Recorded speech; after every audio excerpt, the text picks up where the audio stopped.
Argentina, Nigeria. Wow. We lost. Of course, you know, as usual. We're out. We left in the group stage, which is shocking, disappointing, yet not exactly surprising. We always find a way to disappoint. Our team always finds a way to disappoint the Nigerian fans and Nigeria as in general. But I think for this particular World Cup, it's more painful because we actually had a shot. They gave us hope and then they dashed our hopes. Okay. I mean, looking at how we started the game, I felt we started the game very well. I mean, we started with the team I would have loved to start with, except maybe I felt Kelechi Iheanacho should not have started. Igalo should probably have started. And I also looking at the Argentina team as well. They started Higuain yesterday, and then, you know, they started very well on the ascendancy. They came out attacking. I mean, that was what I actually expected. I'm going to disagree with you on the start part. Yes, I wanted us to start the way we did, except without Kelechi and without Igalo.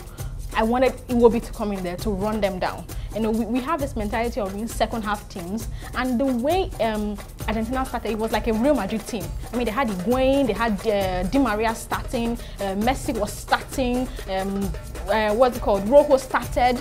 I mean, Mascherano started. Their big boys came to play. But what a goal! What a goal! Of course, what a goal! Of course. I mean, there is a reason why he is one of the second best, world best player. From the first touch by Eva Banega to the control by Lionel Messi and the finishing, wow! Finally, Messi did it beautifully. The worst part is that he always seems to show up when he's playing Nigeria. Hasn't anybody noticed that? He always wants to use our head to match our head and make himself big. That's the same thing he did for under 21 when he played against Mikel. He used us to become golden boot and world best player. I mean, come on, man. Why does he have to turn up when he's coming towards Nigeria? To be fair, how well did our defense do marking him? I thought giving Lionel Messi any kind of space is supposed to be a no-no. We have seen Lionel Messi do what Lionel Messi does. Literally speaking, even if you don't give him space, he will walk into your defense with 11 players. There's nothing you can do about it. What really did us in was actually not Lionel Messi himself. It was actually the pass, the defense splitting long-range pass from Eva Banega. And that's what lost our defenders. That's the problem we have. And that's another thing I keep saying. Why do we always have to have the mentality of being a second half team? Why? Why can't we come out in the first half? Why can't we play football in the first half? Okay. That's a very good question. So, I mean, Nigeria had a second opportunity to get another penalty, but it was not given. Yes. I mean, what do you think? For me, I'm a Nigerian, so of course I think it's a penalty. And being a football fan and watching football for how many years now, I still feel it's a penalty because it did get to his hand in box 18. Yeah. My opinion really is that, I mean, it may be a penalty, it may not be a penalty, but I expected some kind of consistency. We saw something like that happen between Portugal and Iran, and it was given. Why was he not given in the case of Nigeria? No. That's actually not because the different referees with different mindsets. Even though they try to have rules, they are still humans and they have different opinions. We saw a game, I've forgotten which game, where Ekong, the player did the same thing Ekong did, and he wasn't given a penalty. But there was no consistency. Regardless of whatever referee that comes into the pitch, of course, you would expect that there should be some consistency. And even for me, I believe that even with the VAR, I feel that should have given the little edge because he played it over and we could see it. We could see it brushing off his hand over and over again. And I seriously do not understand the reason why we didn't get that penalty. Well, I thought Victor Moses was very tired. Not that he had really even done much in the entire tournament.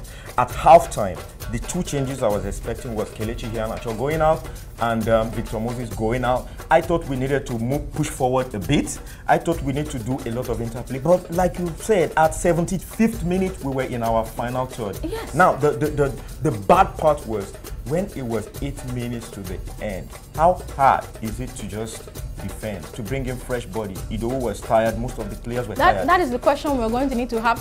I think we need to have an interview where just sit him down and ask him some questions that if we the fans could see it coming, how is it that the coach who was paid to know this thing did not see that coming? I thought Odion Igalo had 2 clear-cut chances. That's another thing. I mean, the game away. That's what my problem is. Even if your game plan is to get a draw, if you see a chance to put the game to bed, take it. And that is why, for me, I will not pick Igalo. Because this mistake has gone on for too long. If you ask me, Odion Igalo has not really been very prolific for Super Eagles. I mean, I can excuse him for the first one, the one-on-one with the goalkeeper. Yeah. Maybe I can say he's not that technical enough to bend the ball in from that angle, but the second chance was a clear-cut chance. I thought he should have just hit the target. To conclude, I thought we did not mark Messi very well for the goal. Inexperience on the part of our players showed. Yes. Our coach did not, our manager did not make the right decisions towards the end of the game, and then Odion Igalo, those two chances. Wow, wasted. For us going forward, I think what we need to do is get a psych evaluation for our coach, no offense. But I think he needs to be evaluated. We need to find out what's going on in his head. And second thing we need to do is probably, exile Igalo to China for at least 8 more years. I'm just saying. He might not want to come back. And then, of course, we need to get this mentality, this determination into our squad. We need to be ready to fight to the very end. And for me, I didn't see that fight till the last minute. The squad is young, it is growing. I'm of the opinion that it can only get better. We should keep getting it raw. We should keep working. As we keep working, the players will get more and more experience, and I think we are going to see a better Nigeria in the next African Cup of Nations.